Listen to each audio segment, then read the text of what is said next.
Agora a gente vai ver a farmacologia do sistema simpático.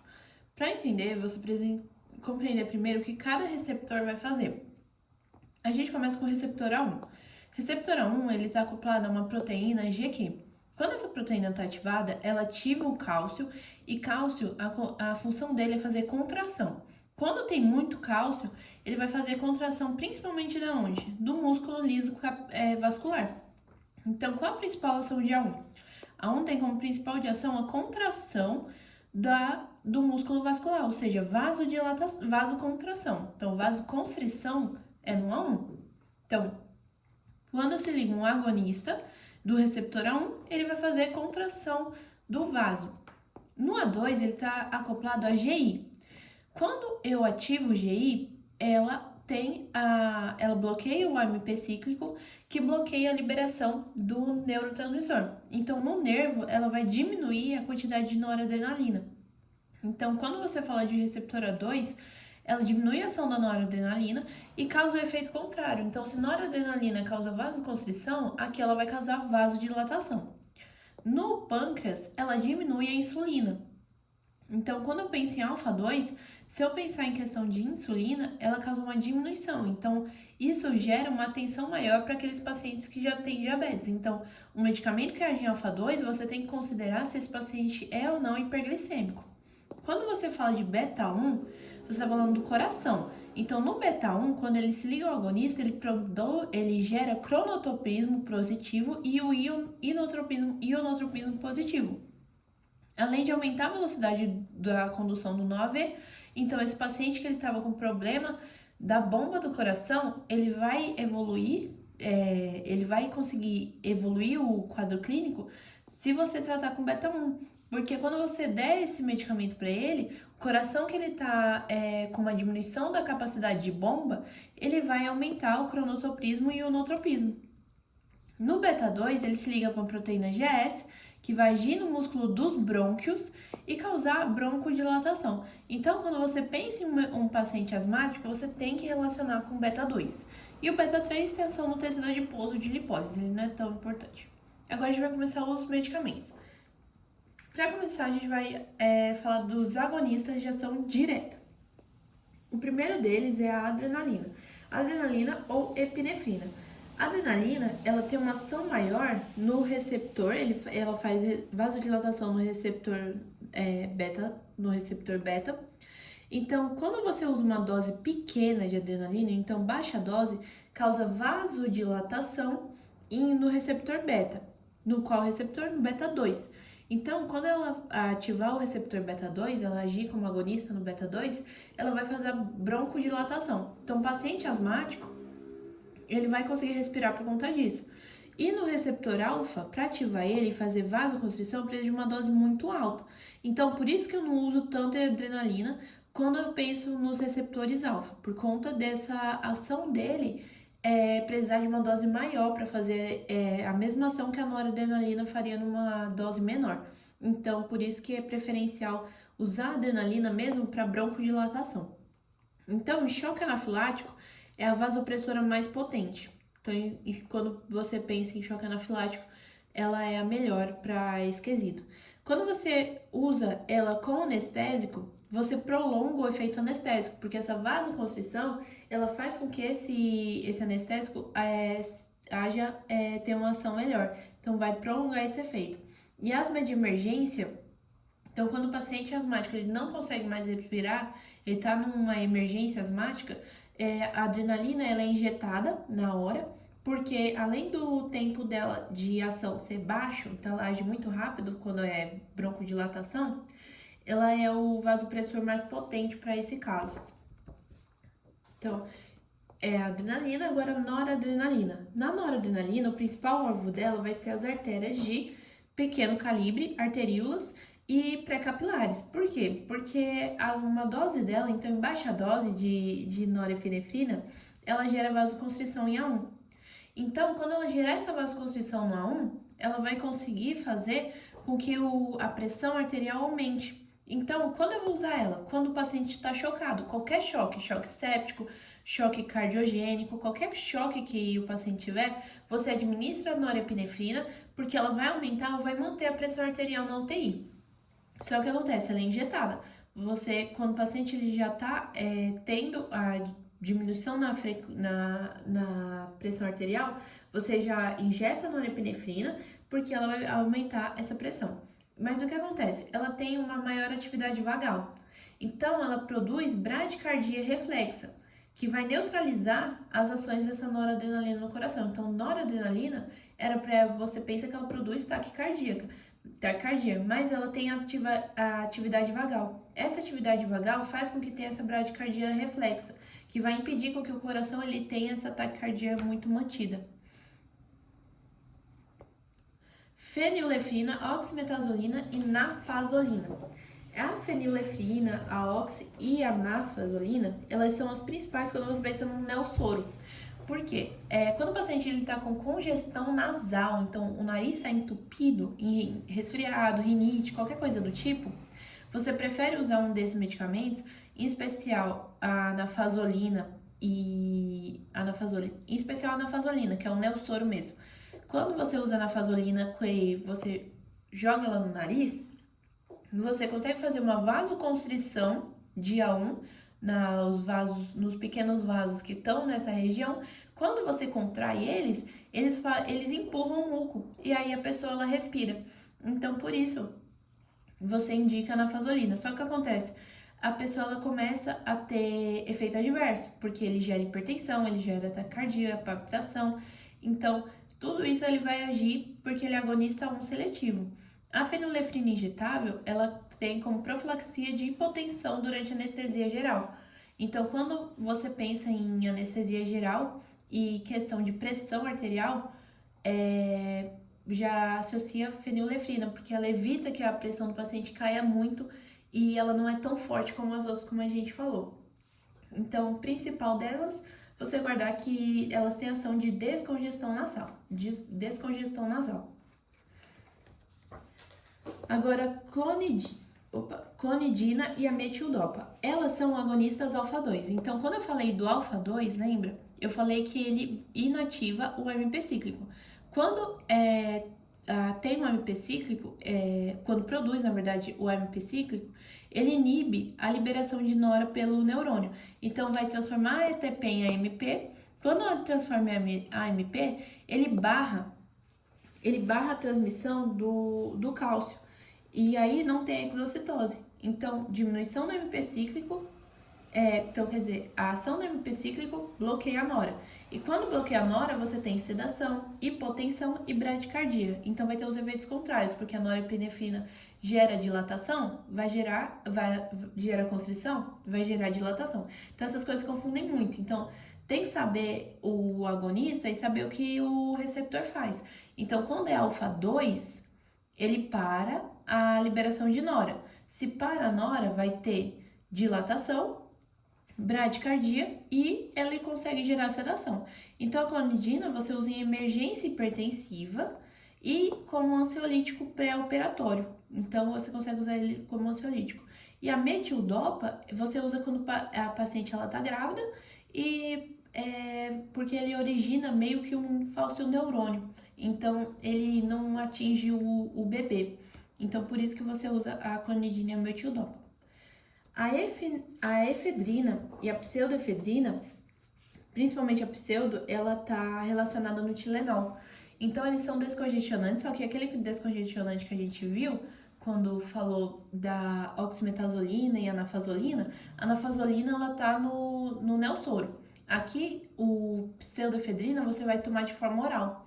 Então, ele vai fazer a mesma ação de descongestão, só que você toma ele de forma oral e ele atua nos vasos da região nasal, promovendo essa vasoconstrição.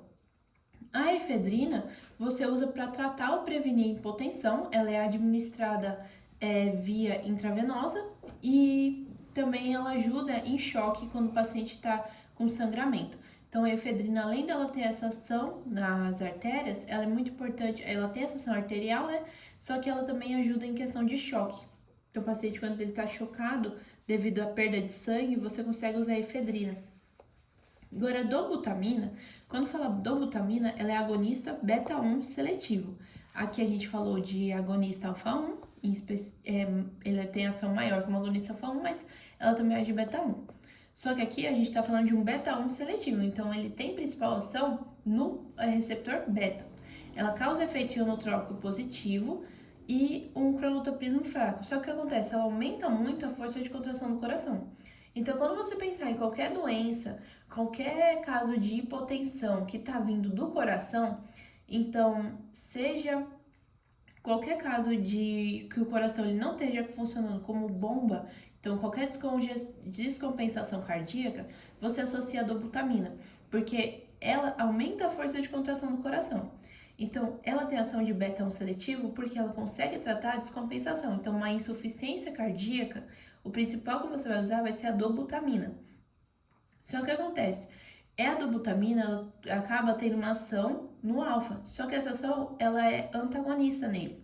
Ela causa vasodilatação.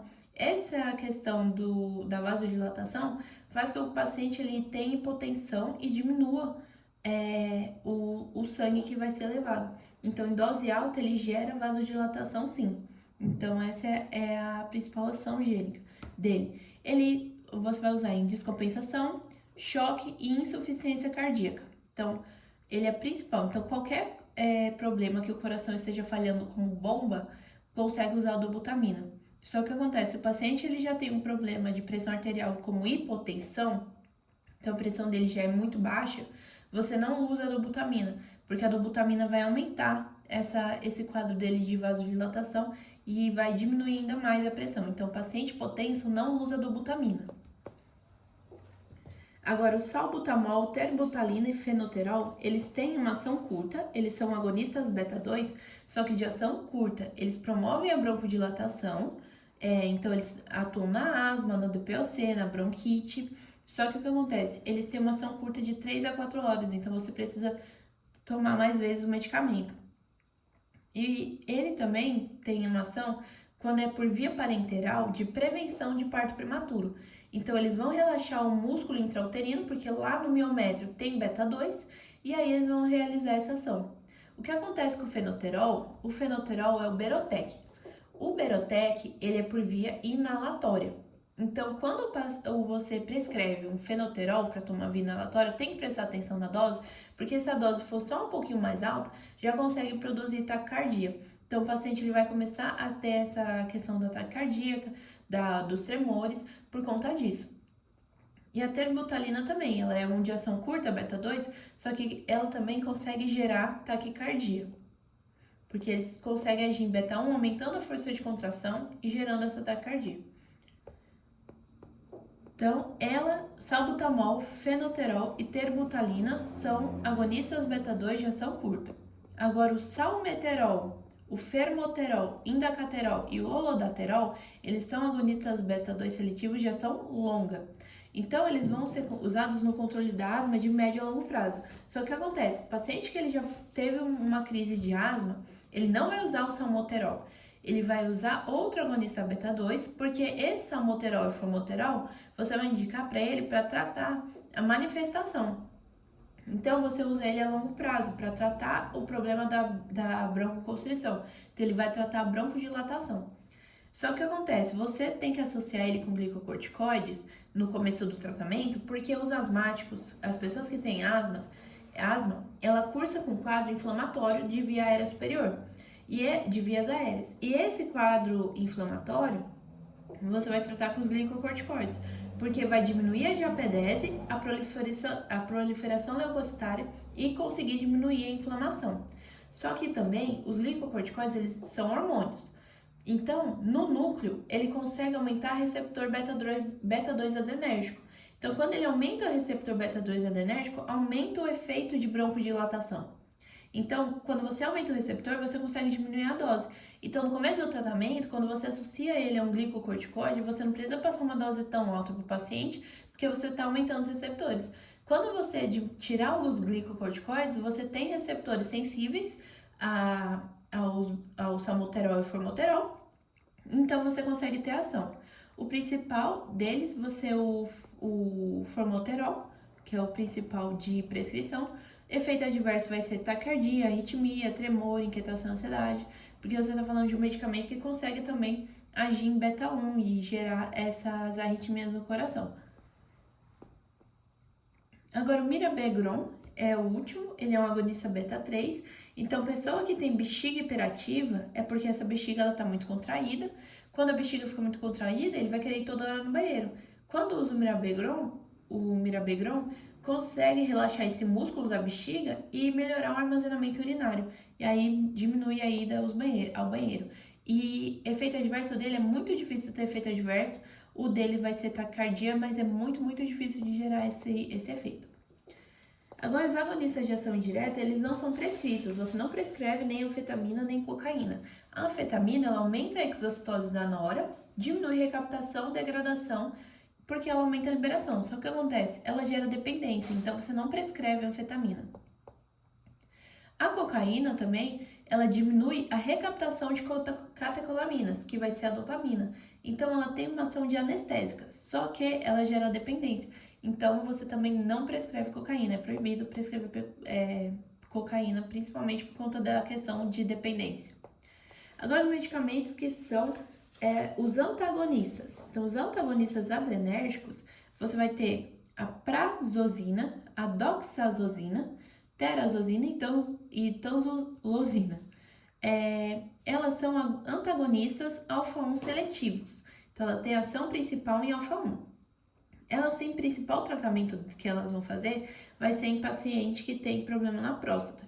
Então, hiperplasia prostática, porque elas conseguem dilatar essa região e fazer com que o paciente libere urina. Só que o que acontece? Elas têm uma ação na pressão arterial. Então, o paciente que não tem pressão alta, ele vai ter um efeito adverso que é de hipotensão postural. E aí, ele pode também ter taquicardia reflexa por conta dessa ação deles em receptor alfa-1, a ação deles no receptor alfa-1. Só que em pacientes que já tem pressão alta, elas conseguem gerar hipotensão. Só que paciente que já tem pressão baixa, ela gera hipotensão postural. A terazosina, ela consegue gerar, ela é principal por gerar hipotensão, e a tanzolosina, ela bloqueia o receptor alfa-1 e ela relaxa, e paciente que tem pedra nos rins, ela relaxa e ajuda a tirar esses cálculos. Então, quando ela relaxa a musculatura, ela consegue, os vasos principalmente, ela consegue fazer com que o paciente ele libere aqueles cálculos. Então, eles são antagonistas alfa-1 seletivos. Então, diminui o tônus da bexiga, diminui a pressão arterial, porque diminui resistência vascular periférica. O mais usado vai ser a doxazosina e a terazosina. A tanzolosina age no trato urogenital, porque ela é principal para quando o paciente ele tem cálculo na bexiga. E aí, efeito adverso, hipotensão postural, como eu falei. Então, esse paciente ele pode cursar com hipotensão postural, principalmente quando ele não tem pressão alta, e taquicardia reflexa. Propanolol e timolol. Propanolol e timolol, eles são antagonistas beta não seletivos. Então, ele age tanto em beta-1 quanto beta-2. O problema disso quando ele agir em beta-2, ele gera constrição. Então, se é um paciente que é asmático, que tem bronquite, que tem qualquer problema na via aérea, ele vai ter uma broncoconstrição e não vai conseguir respirar. Já em beta-1, ele diminui o débito cardíaco. Então, ele diminui força de contração, débito cardíaco e pressão arterial. Então, quando você vai usar ele? Principalmente para paciente que tem angina. Então, paciente que tem angina, você diminui a força de contração para diminuir a dor. Então, paciente com angina, você usa o propanolol. Só que ele é um beta-bloqueador, não pode esquecer. Então, tem que ver se ele tem caso de doença de vias aéreas. Contraindicado em asmáticos e também cuidado com diabéticos, por conta da ação dele na insulina, e diminui a primeira resposta da diabetes, que é o tremor. Então, quando diminui essa primeira resposta, ele não vai ter o primeiro sinal que precisa tratar a diabetes. Metropolol e atenolol. Eles são antagonistas beta-1 seletivos. Então, eles têm uma ação principalmente na angina também, e eles são melhores porque eles são diretamente no beta-1, eles agem em especial no beta-1. Então, eles tem ação no coração, diminui frequência cardíaca, pressão, liberação de renina. Então, vai ter as mesmas ações que o propanolol. Só que o que acontece, o propanolol ele age tanto em beta 1 quanto beta 2. Aqui ele age em especial no beta 1.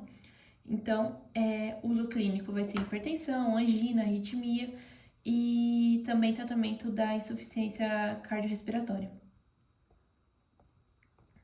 O nebivolol, ele é um antagonista beta-1 seletivo, só que o que acontece com ele? Ele produz óxido nítrico. Quando ele produz óxido nítrico, ele potencializa o efeito vasodilatador. Então, ele vai potencializar esse efeito de vasodilatação e vai diminuir muito a pressão arterial. Então, ele age no coração, só que ele consegue diminuir bastante a pressão arterial por conta dessa síntese de óxido nítrico. Ele gera, em especial, ele é muito importante para gerar bradicardia. Ele gera bradicardia no coração porque ele diminui resistência. Ele usa principalmente também em paciente com hipertensão por conta dessa ação do óxido nítrico.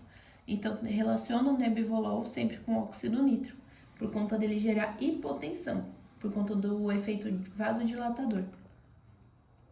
Labetalol, carvedilol, eles são não seletivos, ou seja, eles são sistêmicos. Então, não dá para usar ele em todos os casos. Em casos principais vai ser hipertensão, angina, insuficiência cardíaca em pacientes que já estão bem compensados, mas não é sempre que você vai conseguir usar ele, porque ele age em todos os... ele é um antagonista adrenérgico, então ele vai agir em alfa 1, alfa 2, beta 1, beta 2. Quando ele agir neles, se você tem nesse meio um paciente que é asmático, você vai acabar agindo em beta 2 e vai acabar fazendo com que ele tenha dificuldade de respirar. Então, tem que tomar cuidado quando você prescreve ele. E é isso.